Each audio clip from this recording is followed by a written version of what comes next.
dose d'idées avec vous pour les conseils et astuces pour l'organisation de votre mariage. Aujourd'hui, nous allons parler d'un thème qui vous intrigue beaucoup. On me pose souvent la question de quel est l'avantage de prendre un officiant professionnel pour sa cérémonie laïque et quels sont les avantages de prendre un officiant dans vos familles ou dans vos amis pour votre cérémonie laïque. Donc je vais répondre à ça.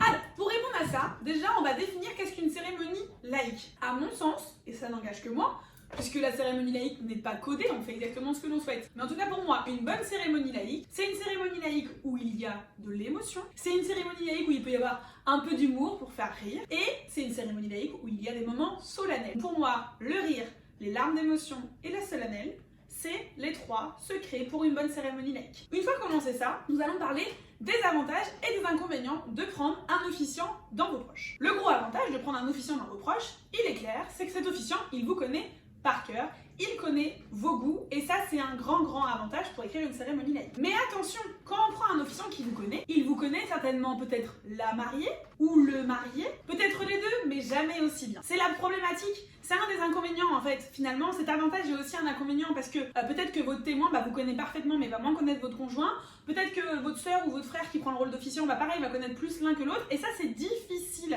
de reprendre un petit peu d'extériorité pour connaître aussi bien les deux mariés. Comme les mariés me disent, oui, mais du coup, pour combler cet inconvénient, nous allons prendre deux officiants. Un officiant proche de la mariée et un officiant proche du mari. Mais sachez que ce n'est pas facile du tout déjà d'être un officiant et d'écrire son texte. Alors écrit à quatre mains, c'est encore plus difficile. Les inconvénients de prendre un ou plusieurs officiants dans vos proches, c'est l'extériorité et le côté solennel. En effet, très souvent, quand je vois des cérémonies écrites par des proches, on a finalement l'impression que c'est une accumulation de discours qui n'est pas vraiment organisé, qui n'est pas vraiment fait avec un plan et qui est vraiment juste des discours. Alors moi j'adore le discours, je trouve ça d'ailleurs extrêmement important dans une cérémonie, même quand j'officie, je fais venir 5 à 6 personnes pour faire des discours, mais du coup ça arrive dans un plan, ça arrive de manière organisée pour avoir ce côté extérieur, compréhension et solennel. Et c'est souvent les gros défauts des officiants de vos familles ou de vos amis, c'est que du coup ils s'organisent pas, ce n'est pas un plan précis et quand ils parlent, il y a trop d'affect. Et du coup ils ont du mal à prendre un petit peu d'extériorité par rapport à votre histoire pour prendre le rôle d'officiant. Parce que c'est un vrai rôle à part. Il est aussi difficile parce que quand vous choisissez un officiant dans vos proches, l'officiant,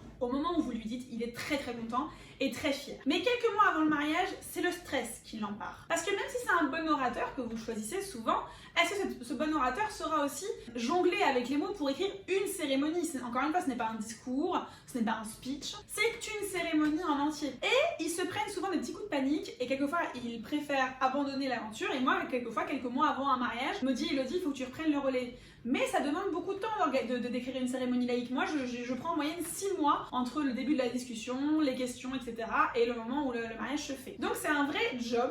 Il faut aussi que l'officiant se rende compte de ça, que ça va lui prendre plusieurs heures, plusieurs journées pour écrire une cérémonie qui soit à votre image et pour pas que vous soyez déçus. Donc voilà, on va dire, le gros avantage de prendre un officiant dans vos familles, c'est qu'il vous connaît, mais le désavantage c'est qu'il vous connaît trop et qu'il va avoir du mal à prendre de l'objectivité et de l'extériorité pour faire une cérémonie solennelle et qu'il n'ait pas l'impression de faire juste une accumulation de discours. Parlons maintenant des officiants professionnels. Vous le savez, je suis officiante de cérémonie laïque depuis 8 ans. Quand j'ai écrit d'idées, je suis devenue wedding et officiante et j'adore faire ce métier, donc on va parler des avantages et des inconvénients. L'avantage, c'est que clairement, le métier d'officiant, c'est un métier passion. On va se servir de cette passion pour apprendre à vous connaître parfaitement, les deux personnes en même temps, dans ce que vous êtes entièrement. C'est-à-dire que si on reprend l'exemple d'un officiant qui est quelqu'un de vos proches, si c'est un ami, il vous connaît en tant qu'ami. Si c'est votre frère et votre sœur, ils vous connaissent en tant que frère et sœur. Si c'est un de vos parents, il vous connaît en tant que fils. Et donc personne finalement ne vous connaît en tant que fils, frère et sœur, amis, potes. Et le rôle d'un officiant professionnel finalement, c'est de comprendre qui vous êtes dans tout ce spectre, dans tout ce panel de vos personnalités. C'est pour ça que c'est le gros avantage d'un officiant en fait, c'est puisqu'on ne vous connaît pas, on apprend à vous connaître sur qui vous êtes entièrement. Et moi c'est ce que j'adore et c'est ce qui me permet d'écrire des cérémonies qui sont à votre image mais sans subjectivité, vraiment dans toute l'objectivité que vous me donnez. Et puis finalement, puisque je mets plus de 6 mois à écrire une cérémonie laïque, je vous assure qu'au moment où j'officie votre mariage, je vous connais plutôt très bien et j'adore ça d'ailleurs, ça m'arrive quelquefois de lâcher une petite larmichette comme vous parce que l'émotion nous prend. Quand on fait ce genre d'exercice, on adore. Et puis il faut aussi vous dire que ma connaissance et mon expérience en tant qu'officiante de cérémonie vous permet vraiment, déjà mes mariés sont très sereins de me laisser leur cérémonie laïque, ils savent très bien que je vais leur faire une cérémonie à leur image, c'est-à-dire que si mes mariés sont romantiques, je vais leur faire une cérémonie plutôt sur le côté romantique. Si mes mariés sont fun, ce sera une cérémonie punchy, drôle, avec des petites blagues qui leur sont propres et des petites private jokes. En gros, si les mariés préfèrent le côté poétique, poésie, bref, je fais des cérémonies qui vous ressemblent. C'est-à-dire que je suis une page blanche contrairement à vos proches, et avec cette page blanche, finalement j'aspire qui vous êtes et je fais un rendu de qui vous êtes avec une cérémonie qui est parfaitement la vôtre. C'est-à-dire que moi je n'ai pas de texte à trous.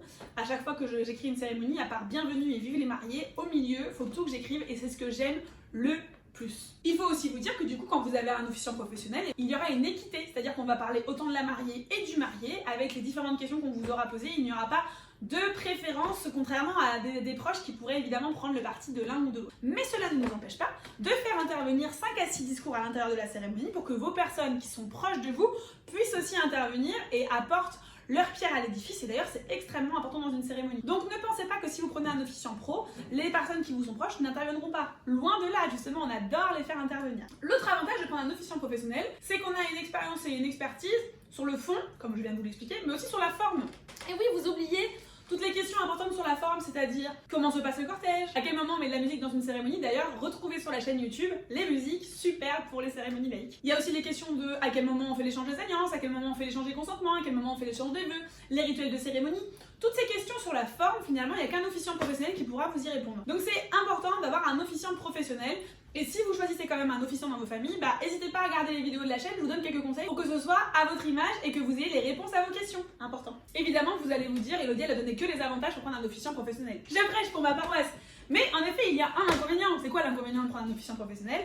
C'est le coût. Et oui, vos amis, à part normalement une caisse de vin, ils vous demanderont pas plus de choses pour écrire une cérémonie. Un officiant de cérémonie laïque, c'est entre 900 jusqu'à 2000 euros. Nous, nos prix chez Divé, c'est plutôt entre 950 et 1500 euros. Donc c'est quand même un coût. Il est important finalement ce budget de l'officiant professionnel parce que c'est quand même le moment de votre mariage. C'est vraiment, vous allez vous sentir marié à ce moment-là. C'est le moment le plus important de votre mariage. Bien plus qu'une décoration, bien plus qu'un prestataire annexe. C'est votre mariage, clairement, c'est la cérémonie de votre mariage. Donc ne sous-estimez pas ce moment qui sera un moment important pour vous parce que vous vous imaginez rentrer dans la cérémonie, sortir dans la cérémonie, mais si la cérémonie elle est pas à la hauteur de ce que vous attendez et pas à votre image, vous allez être déçu. Donc ne sous-estimez pas ce budget et même si ça coûte de l'argent, je vous assure que ça les vaut. Et puis si malgré tout ce que je vous ai dit, vous préférez prendre un officiant dans vos familles ou dans vos amis, sachez que nous faisons du coaching pour eux et c'est important. Moi cette année j'ai 2 mariés qui ont choisi de ne pas passer par moi en tant qu'officiante parce qu'ils ont des proches